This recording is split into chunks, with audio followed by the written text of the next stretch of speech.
4 years ago, I was basically unemployed. A wanderer with no home. But now, I'm a husband and a father. And I wouldn't have it any other way. I don't know how you did it, Pops. My job was a little less stressful than yours.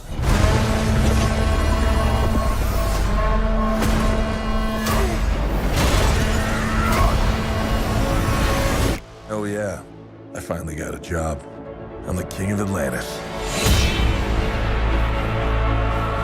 500 million people from every known species in the sea call this place home. But that doesn't mean they all like me.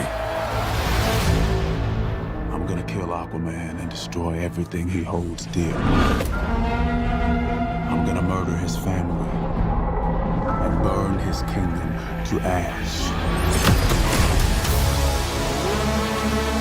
He must be stopped, or a global meltdown is imminent.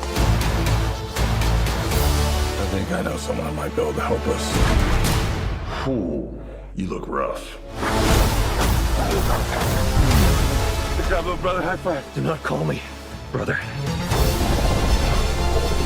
I cannot believe you let this happen. Yeah, well, I hate this job. True king builds bridges, right?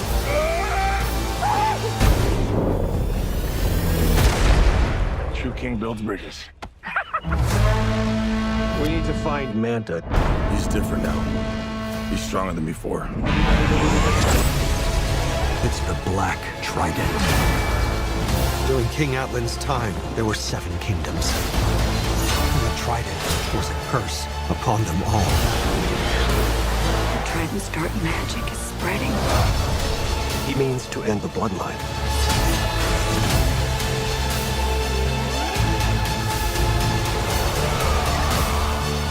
I don't know what lies ahead, but we can't leave our children in a world without hope. You're not as bad at this as you think. If you lead, the 7 kingdoms will follow.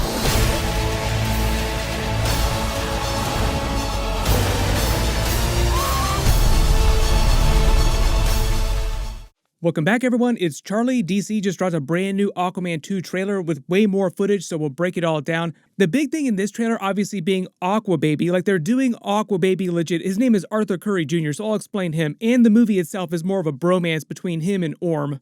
If you're brand new to the channel, be sure to subscribe to get all the videos. There's a bunch of really big stuff coming up. I know there's lots of questions about how this is going to fit into the larger DC universe, because technically it's a DCEU movie, and James Gunn is rebooting everything into the DCU. There were all those Batman post-credit scenes, like the Ben Affleck Batman post-credit scene that they filmed and the Michael Keaton Batman post-credit scene, that were both done under different regimes, meant to tie them to different future movies that they had planned to do at the time. James Wan, who did the movie, wouldn't say anything about which Batman was in the movie or if there were any Batman in the movie at all. He explained that the movie isn't meant to be connected to any of the pre-existing movies other than that first Aquaman movie. So I think that was him just saying that this Aquaman isn't meant to be the same Aquaman from the Flash post-credit scene. Yes. Arthur, this is Atlantean treasure. You told him that. Yep. I'm a sailor. You're a sailor. He's fine. Meaning that they won't address anything that happened in the Flash movie during this movie, which I think will be to its benefit largely. Like, it'll be relatively self-contained. But I also think that that means that there probably will not be a Batman post-credit scene anymore. Maybe there'll just be like some funny post-credit scene referencing something from earlier in the movie. This trailer really is leaning heavily on the Aquaman comedy of the first movie, basically the same tone of the first movie. Jason Momoa is basically like the big dumb animal. Orm is like the straight man in their duo throughout the movie. Like, he'll balance out all of his comedy. Good job, little brother. High five. Do not call me brother. Just starting at the beginning of the trailer, they do a custom logo amongst icebergs because that's where they're going to get to the Lost Kingdom. The whole idea is that the Lost Kingdom is like the 7th kingdom of Atlantis. During the trailer, they feature a flashback with King Atlan fighting against what looks like an undead king wielding what they're calling the Black Trident that Black Manta is using in present day. This might be Necros. He's actually being played by Pilu Abhishek from Game of Thrones. He played the Euron Greyjoy character. He's going to be every bit as bad during this too. Bad in a good way. Somehow it feels appropriate that Euron Greyjoy is the main villain of this movie. It was glorious. Like a dance. The people I was cutting down were your own kin. Place was getting crowded. Most of the character, though, is special effects, so I don't know if his face will be visible underneath all that armor. During the trailer, their mother, Atlana, tells them that the dark magic of the Black Trident is covering the rest of Atlantis, is going to consume the entire world. I think the idea, just based on all this green flame imbuing all these undead figures, is that it's just bringing the dead back to life. The funny coincidence is they're actually kind of doing something similar on the Ahsoka series in the Star Wars universe with all the Night Sister zombie powers. The Night Sisters use this similar type of green flame energy that they literally call magic. Dave Filoni probably didn't plan things that way because they've been working on this Aquaman 2 movie for a couple of years now. But it just seems like Black Manta gets himself a bunch of power upgrades. Like during the trailer, Aquaman says he's way more powerful than he was last time. Not only does he have a bunch of upgraded gear, just regular human-based technology, it also seems like he's working with this undead king, Necros of the Lost Kingdom, who gives him the Black Trident, which enables him to fight Aquaman with Atlan's Trident. The other big thing, too, in the trailer, obviously, he says a couple times that he's going to kill Aquaman's entire family and burn his entire kingdom, everything that he has. Burns his father's house down, don't know if he kills his father, also played by Tamora Morrison, who is also in a lot of the Star Wars stuff. Literally just had a cameo as Rex during the last Ahsoka episode 5. Nice work, Commander. We'll secure the perimeter. Come on, let's go! But in the comics, Black Manta is the person who winds up killing Aquaman's son, Arthur Curry Jr., also known as Aqua Baby. Don't know if they're going to roll that hard in this movie. Like, I don't expect them to kill Aqua Baby during this movie, but obviously it's a really big thing in the comics. It was one of the reasons that caused him to break up with Mira, like it broke their marriage apart in the comics. But basically, Black Manta winds up smothering his baby in the comics. Aqua Baby winds up getting some of his powers and some of Mira's powers and some extra powers on top of that. Like he has the water bending powers that Mira has, kind of like Avatar: The Last Airbender water bending. They call them hard water in the DC universe. He also temporarily gains the power to create life, like he can create sea life and manipulate its molecular structure. So he's actually pretty powerful, but he can't breathe on dry land the same way that a lot of highborn Atlanteans can. They're probably changing some of that stuff for the movie because you see him on dry land at Aquaman's father's house. A lot of people wondering about these shots. Yes, they are from the first movie. They reused some footage from the first movie in the trailer, but I think it's just because of the flashback that he's explaining the events of the first movie. Like, I was employed 4 years ago, and it shows some of the events of the first movie. Zoom and enhance, the dance that Aquaman and his father are doing actually seems like a traditional Maori dance, something he was doing on the set of the Star Wars Mandalorian Season 2 episodes when he was filming Boba Fett stuff. The fight and the way he fights. I'm actually drawing a lot on my Maori traditional side. Thing called the haka. Ha is the breath. Ka is fire. Fire breath.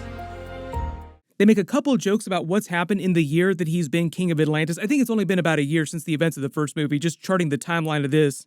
There's a quick montage of him stopping a bunch of disasters all around Atlantis, like the chaos of all these 500 million people that he talks about.